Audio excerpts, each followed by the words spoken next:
Lori, Michael, it's been busy here today at Saubles, people coming in and out to get those groceries before the storm on Sunday. I talked to the manager who said they're adding some extra people to shifts to make sure everything's covered, as well as ordering some extra stock to keep up with the demand.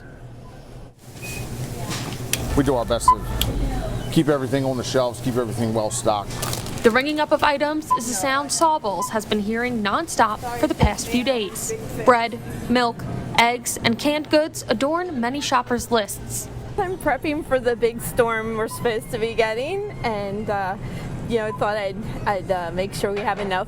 While others are preparing for a more fun-filled weekend snowed in. I'm shopping for some comfort food. Yeah, the comfort food stuff. I'm stocked with all the other things. The pre-storm rush is in full swing, and the Saubles manager says he doesn't see it slowing down anytime soon.